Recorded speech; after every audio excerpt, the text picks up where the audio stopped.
Okay, 3.282, a little bit more about logarithmic functions. Remember for 54 through 58, these are the graphs. You do not have to tell me what the asymptote is, and you do not have to state the domain and range. All I want to do is see the graph of log base 2 of x, and then the given function, whatever the question is. So two graphs on one grid, and then clearly label them. Now each logarithmic function has an exponential function that are inverses of each other. Now, how do you know if two things are inverses? Well, if you draw a perfectly diagonal line through your xy axis coordinate system, you can see that there's kind of a reflection happening. Here's the other one right here. Okay, so if you reflected the black log function across this diagonal line, it would perfectly land on this green function here. So,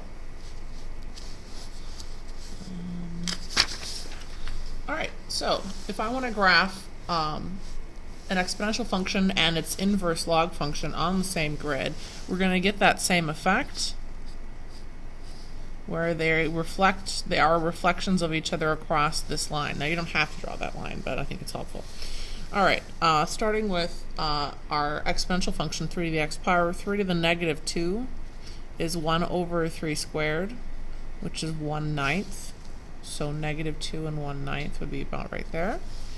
3 to the negative 1 is 1 over 3 to the first, which is just 1/3.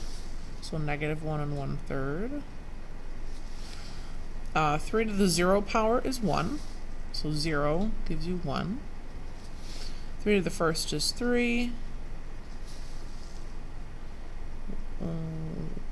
1, 3.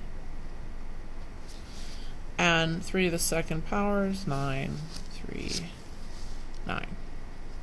Okay, now if you have your function over here for x, you have the exact opposite happening. You have the x's and y's are going to be the exact opposite. So in your exponential function, if these are your x's and these are your y's, for the inverse function it's going to be the exact opposite. So if this is an x up here, it would be a y down here, and then the corresponding number would be the x. So negative 2 for y would correspond to 1/9 for x, and negative 1 for y would correspond to 1/3 for x, and 0 would be 1, 1 would be 3, 2 would be 9. That's exactly how inverses work. It simply takes a series of x and y values and exchanges them for one another. So if x here is 1/9, then negative 2 would be there for your y. 1/3 would be negative 1. 1 is 0. 3 is 1. And 9 is 2. So as I make both of these curves, the first one up here was f of x, and this other one down here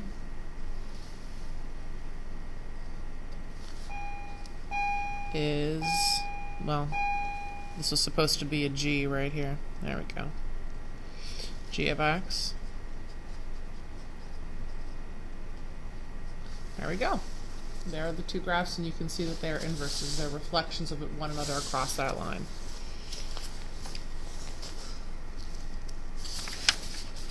Now, when you're looking at these graphs, you can see that for y, the log function here, this log function has a vertical asymptote right here.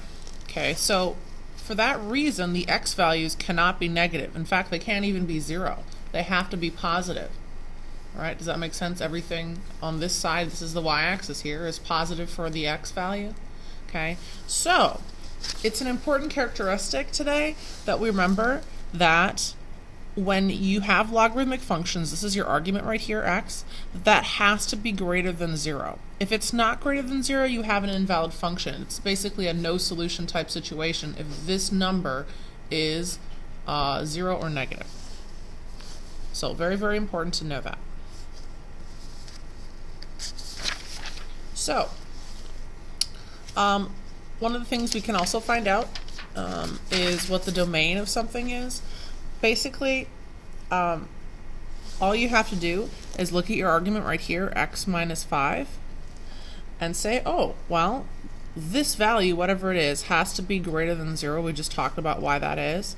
And then you just solve. So x has to be greater than 5.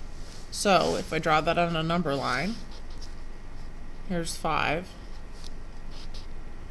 It would be everything this direction. So on the left, I would be not including 5, and then all the way to the right, I would be talking about positive infinity. So there's my domain right there. Now this assignment can be a little tricky, so if you're a student in class, I'm going to start it with you.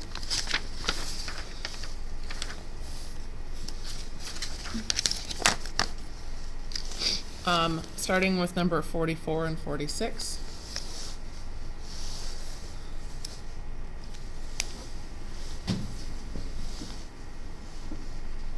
But for online, I'm going to stop the video here.